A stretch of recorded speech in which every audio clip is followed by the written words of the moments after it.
This is my 2007 BMW E90.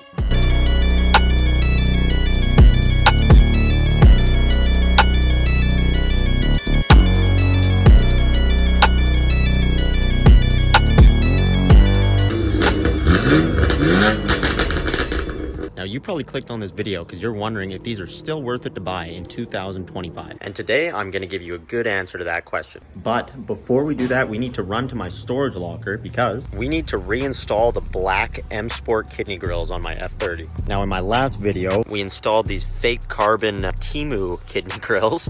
And it's safe to say I really don't like them. These are pretty bad. They're just too light of a color and they just don't really work with this car. Not to mention they're also fake carbon. So I think we're gonna put the original ones back on. I think I'm gonna order some real carbon ones because I do think they'll look good, just not these ones. Okay, we're gonna head over to the unit and we'll pick up the kidney grills and we'll come home and throw them on quick.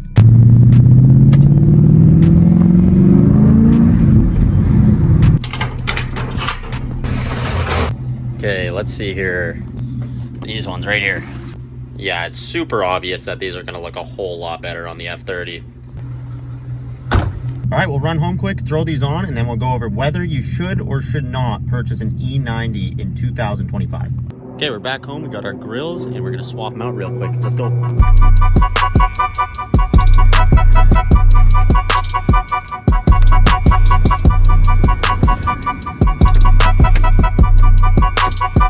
So far we have one of each installed. Comment which one you guys think looks better. Personally, I think it's the black one.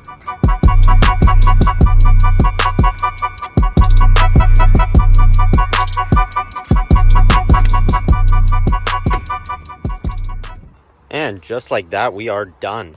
Now to me, this definitely looks better. Now, like I said earlier, I do want to order a proper set of them. Like some real carbon grills, preferably like the same color as these mirrors right here, would look way better. But without further ado, let's get into the reason why you clicked on this video. And make sure to subscribe for more content just like this. Now we're going to go over every good and bad thing I've learned about these cars.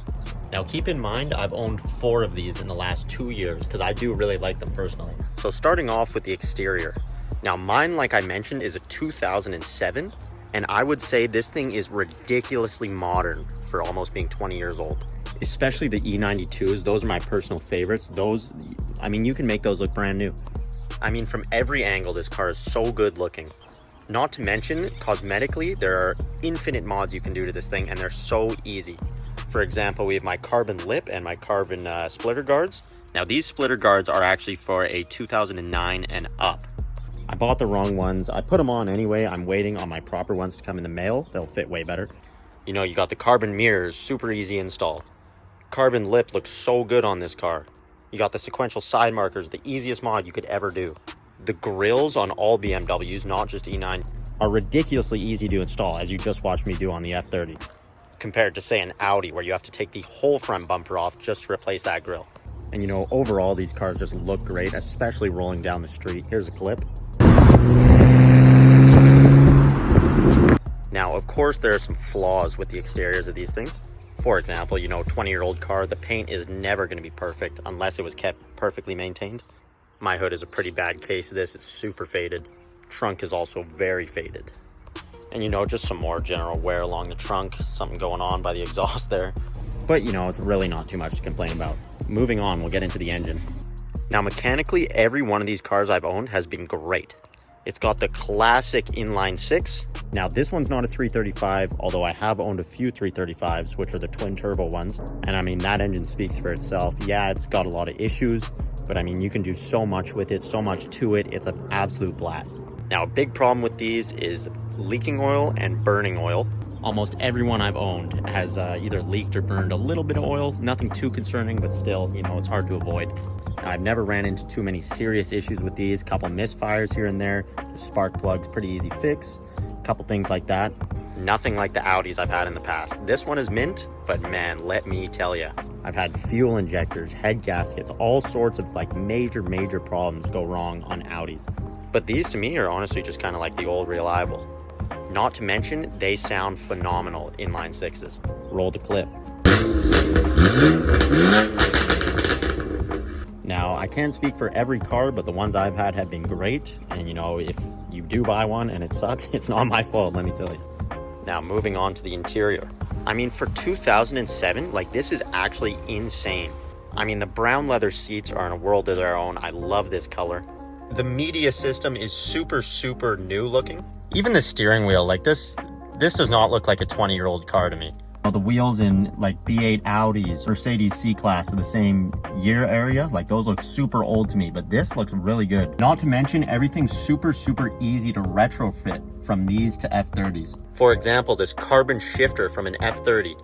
I mean, that took me like 30 minutes to install because the retrofit kit was so easy. It was ridiculous and it looks amazing. Not too long ago, I saw a guy F30 steering wheel swap one of these too, and it looked pretty simple. I mean, even swapping this wheel for one with paddle shifters is also super, super easy. Which is one thing I really, really love that BMW does, is they make everything so easy to retrofit or, you know, upgrade to a higher class of trim or whatever. But of course, there are some issues on the interior of these. A classic one is the cup holder not working. Not a huge deal, but still annoying. All the interior plastic trim really like to come loose, such as this one over here. And my DAS piece is a little loose. Now, not that this is a problem, but something really annoying about these cars and future BMWs is the chime is the same for everything. So the noise you hear when it's 30 degrees outside is the same noise you'll hear when your engine blows up, which is horrible, and it induces anxiety and panic attacks, and I don't like it. So, but I mean, that's pretty nitpicky, whatever. Now, another great thing about these is the Harman Kardon sound system that most of them come with. I believe it's part of the M Sport package, but either way, sounds great. But I mean, yeah, all in all, like, if you're looking to buy one of these as maybe your first car, or you've just never really tried one and maybe you want to build a 335, whatever, do it. 100% do it. They're so great. Maybe I'm a little biased because I've had quite a few of them, but I mean, yeah, they're awesome cars. I love them. So many good things about them. They last a really long time depending on how well you maintain it. Lots of the stuff is, you know, pretty high quality. Like, obviously there's a lot of plastic and stuff, but I mean, it still looks pretty good. And, you know, on top of that too, like, there's just so much possibilities with these cars. Like, they've been around for so long that anything you think of, you can do to these cars, which is awesome. And it's super easy to do. Lots of it's pretty budget friendly too. Like, if you're wanting to do some mods and you don't have the most money, like, still a perfect car to do.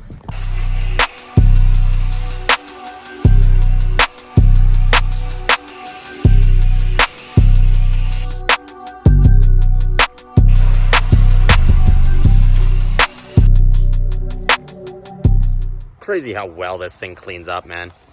Now, I think before the video ends, we're also going to give the F30 a quick wash, because this thing has seen better days. Holy.